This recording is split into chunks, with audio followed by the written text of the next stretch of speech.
Hi, my name is Spencer Klymyshyn, and I'm a pianist from Canada, currently studying at the Guildhall School of Music and Drama in London.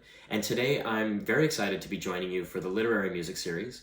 I'm going to be discussing some music by Liszt and how it relates to some brilliant French romantic writing by Etienne Pivel de Senancour. So the piece I'm going to be discussing with you today is from a set of pieces by Liszt. The set is called Les Années de Pèlerinage, which translates to The Years of Pilgrimage, and it's a set of 3 suites of solo piano music that Liszt composed between approximately 1839 and 1877. And each one of these suites has a different name. So the first one is called Suisse, the second one is called Italie, and the third is called La Troisième Année. So Switzerland, Italy, and the third year.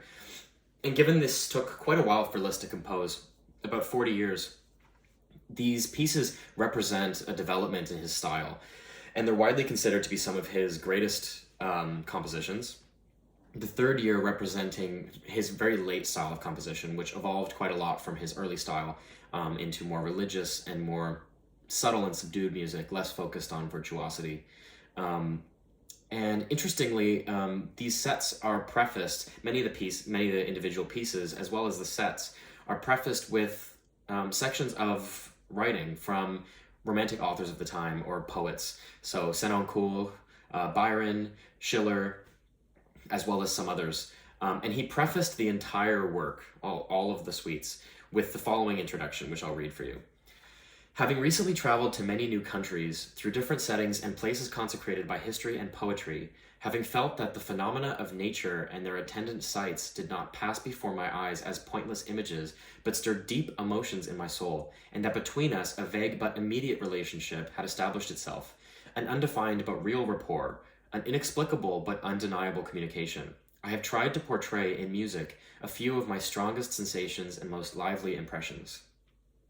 So in Liszt's travels, he wrote these pieces, and he's really trying to create an image in the listener's mind and take you to a different world. So the piece that I'm going to discuss and perform subsequently for you is called Vallè d'Obermann from the first book of Les Années de Pèlerinage, entitled Suisse. So this is based on a well-known novel entitled Obermann by Etienne Pivel de Senancour, who was a French writer and philosopher who lived between 1770 and 1846. And he's remembered primarily for this novel. So this book is a epistolary novel, which means it's comprised of letters as entries. And it was hugely influential on romantics of the time, so writers, musicians, poets, artists, because it really well represents sort of the romantic outlook. So the focus on nature and love and life and questioning our meaning and the universe. This novel really encapsulates all of those feelings of the romantic period. The book centers around a character who we know as Obermann. It's well understood that Senancour is most likely putting himself in this book, so he's using Obermann to represent himself and his own feelings.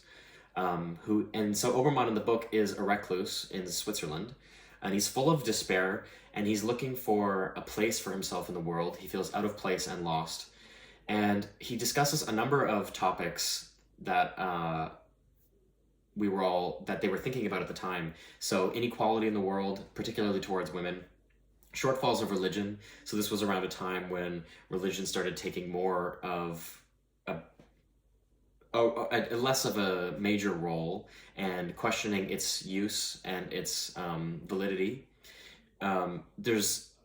He discusses the hypocritical morality of society as well as the futility of our existence, what we mean, what we're good for, if we matter.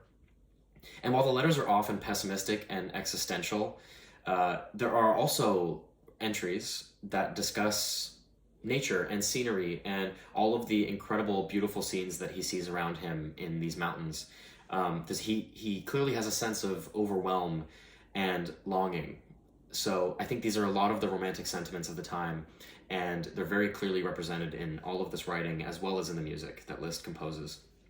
And so in the front of the book, or in the front of this publication, Liszt includes 2 letters from the novel, which relate to the music in Vallè d'Obermann, and they He also includes a section from Byron's narrative poem, Childe Harold's Pilgrimage, which is a narrative poem, a very long poem, very similar in context and in scope to Obermann by Senancour. So he discusses many of the same themes of melancholy, disillusionment, futility, world weariness, and this was especially relevant for Byron and others at the time, post-Napoleonic eras and the post-revolution eras. So he includes Canto 3, verse 97 from Childe Harold's Pilgrimage, which I'll read for you now. Could I embody and unbosom now that which is most within me? Could I wreak my thoughts upon expression and thus throw soul, heart, mind, passions, feelings, strong or weak, all that I would have sought and all I seek, bear, know, feel, and yet breathe into one word. And that one word were lightning, I would speak, but as it is, I live and die unheard with a most voiceless thought, sheathing it as a sword. So that's a very effective poem that discusses a lot of the topics that we were discussing in about Romanticism at the time. And so in addition to this Byron section from Childe Harold's Pilgrimage, he also includes 2 letters from the epistolary novel Obermann, which I'll read for you now. He includes letter 63 as well as letter 4. So the first one, obviously these are in French, so these are the English translations. So letter 63. What do I want? What am I? What should I ask of nature? Every cause is invisible, every end deceptive. Every form changes, every time span works itself out. I feel I exist in order to be consumed by ungovernable desires, to drink in the seductiveness of a fantastical world, to stand aghast at its voluptuous error. So a lot of questioning and doubt and world weariness and disillusionment, as we said,